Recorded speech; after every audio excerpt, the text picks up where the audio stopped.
성경의 숲을 걷다. 오늘은 사무엘상 2장입니다. 슬픔과 통곡으로 시작한 한나의 이야기는 찬양으로 마무리를 합니다. 보통 하나님 앞에 소원을 두고 간절히 기도하다가도 소원이 이루어지면 믿음과 기도에 열심히 약해지기도 하는데요. 그러나 한나는 하나님을 향한 마음이 전혀 식지 않았습니다. 그리고 무엇보다도 한나의 이 노래는 사무엘이 태어난 것에 대한 반응이 아니라 젖먹이 사무엘을 성전에 바치며 부르는 노래였습니다. 사무엘을 얻는 과정에서 만났던 하나님에 대한 새로운 관점과 깨달음을 고백하고 있는 거예요. 먼저 1절에서 이렇게 찬양하고 있어요. 한나가 기도하여 이르되 내 마음이 여호와로 말미암아 즐거워하며 내 뿔이 여호와로 말미암아 높아졌으며 내 입이 내 원수를 향하여 크게 열렸으니 이는 내가 주의 구원으로 말미암아 기뻐함이니이다. 1장에서 절망과 슬픔 속에서 있었던 한나가 어떻게 이렇게 기쁨으로 가득 찬 사람이 되었을까요? 한나가 이렇게 변화될 수 있었던 것은 하나님의 풍성한 은혜 때문이었습니다. 하나님께서 그녀의 손을 들어주셨기 때문에 그의 위상이 높아질 수가 있었기 때문이에요. 그러므로 한나의 고백은 여호와만이 인간의 삶을 변화시킬 수 있는 분이며 그분은 인간의 삶에 간섭하실 의지를 갖고 있음을 확인시켜주고 있는 것입니다. 아울러 한나가 어려움 속에서도 끝까지 하나님을 기다릴 수 있었던 것은 그녀의 마음속에 새겨진 하나님에 대한 바른 모습에서 비롯되었던 거예요. 4절과 8절은 여호와의 절대적 주권에 대해서 노래하는데요. 이것은 사무엘상 전체의 신학적인 핵심이기도 합니다. 아무리 보잘것없는 자라도 하나님이 세우시면 이 세상에서 가장 존귀한 자가 될 수 있다는 것이 거예요. 이스라엘 백성들에게 하나님의 절대적 주권, 모든 것을 뒤집을 수 있는 완전한 통치력은 매우 커다란 위로가 되며 궁핍한 현실에도 불구하고 전화위복할 수 있는 능력이 그들이 하나님께 있다는 것은 큰 소망이었던 것입니다. 그리고 그분의 주권은 신실하심을 바탕으로 이루어진다는 사실이었어요. 사랑하는 성도 여러분, 여러분들에게 하나님은 어떤 분이신가요? 단순히 관념적이고 그저 멀리 어디선가 가만히 우리를 지켜보다가 그분이 원하시는 조건이 충족되면 내려와서 돕는 분으로 생각하십니까?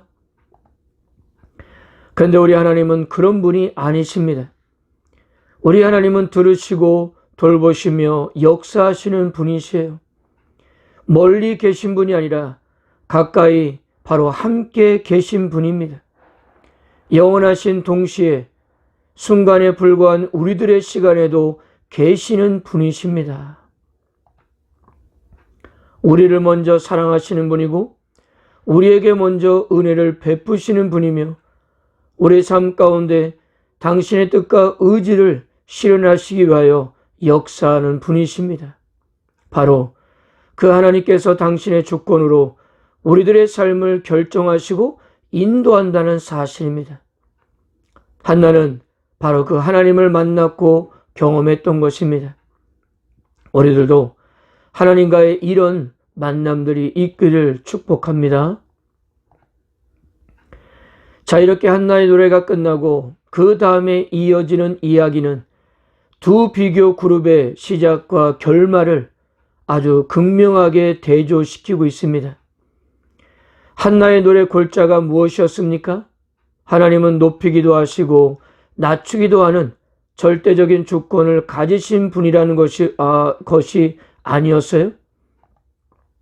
그러므로 그 다음에 이어지는 이야기에서 하나님의 절대적인 주권의 첫 시범 사례가 사무엘과 엘리와 아들들의 극적인 대조를 통해서 제시하고 있는 것입니다.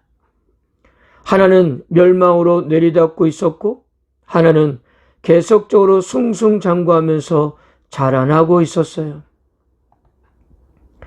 즉 하나님이 사무엘에게는 날이 갈수록 축복을 더하신 반면에 엘리와 아들들은 버리셨음을 강조하고 있습니다. 엘리의 혼란과 이스라엘의 혼란과 위태로운 역사 속에서 사무엘의 리더십은 정당성을 인정받았고요. 대신 엘리와 그의 아들들의 리더십은 결국 실패하게 되었다는 것입니다. 먼저 내리막길을 달리고 있는 엘리와 그의 아들들을 생각해 보겠습니다. 성경 기자는 엘리의 아들들을 이렇게 평가하고 있어요. 12절입니다. 엘리의 아들들은 행실이 나빠 여호와를 알지 못하더라. 여기서 알지 못했다는 말은 하나님을 결코 인정하지 않고 깨닫지 못했다는 뜻입니다. 매일같이 하나님께 제사를 드리면서도 하나님이 어떤 분이신지도 이해하지 못했고 그분의 권위에 순종하지도 않았어요. 그래서 성경 기자는 이들이 하나님을 알았더라면 그렇게 행동하지 않았을 거라고 하면서 그들의 구체적인 행실을 소개하고 있습니다. 우리가 출애굽기와 레위기를 통해서 백성들이 하나님께 드리는 제사 때 특정 부위의 일부가 제장들에게 돌아갔습니다. 근데 엘리의 아들들은 자신들의 사람들에게 세 가닥의 갈고리를 가져다가 고기가 있는 곳에 찔러 넣어 걸려 나오는 것을 그들이 취했습니다. 이렇게 하는 것이 아마도 관행이었던 것 같아요. 그 제장들이 백성에게 행하는 간습은 이러하니라고 할 때 여기서 간습은 율법 그 어디에도 없었던, 즉 이 일이 굉장히 지속적이고 반복적이고 오래된 관행이었던 것입니다. 거기다가 종종 그들은 하나님께 바쳐야 할 기름을 태우기도 전에 자신들의 몫을 챙기려고 했어요. 억지로 폭력을 사용해서라도 반드시 자신의 몫을 먼저 챙기려고 했던 것입니다. 이렇게 행실이 나쁘고 여호와를 알지 못한 결과가 여호와의 제사를 멸시하는 것으로 나타났다는 거예요. 17절입니다. 이 소년들의 죄가 여호와 앞에 심히 금은 그들이 여호와의 제사를 멸시함이었더라. 문제는 이것입니다. 그들의 이와 같은 행동들은 우발적이지 않았고 다분히 의도적인 행동이었다는 점이에요. 의도적으로 율법을 무시하고 하나님을 우습게 여기고 있었던 것입니다. 전형적인 사사시대의 사람들의 모습이었어요. 이들의 행위는 여기서 그치지 않았어요.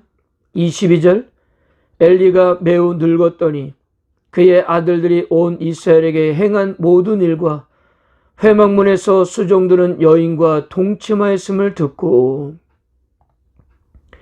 이 역시도 지속적이고 반복적으로 범해왔다는 이야기입니다. 여러분, 성막에서 제사를 드리는 것을 하나님은 아주 엄격하게 규정하셨습니다. 거룩하신 하나님을 예배드리는 곳이기 때문에 최고의 정결을 유지해야만 했기 때문이에요. 그런데 이들은 여인과 동침하고서도 꺼리낌 없이 성막을 출입했어요. 하나님께서 이것을 얼마나 가증스럽게 여기셨을까요? 그리고 그들은 그런 죄를 짓고도 너무나도 뻔뻔스럽게 다녔습니다. 또한 아버지 엘리 제장의 말도 듣지 않았고요. 지금 이들의 행위들은 율법에서 모두 죽이라고 명령하고 있는 범죄였던 것입니다.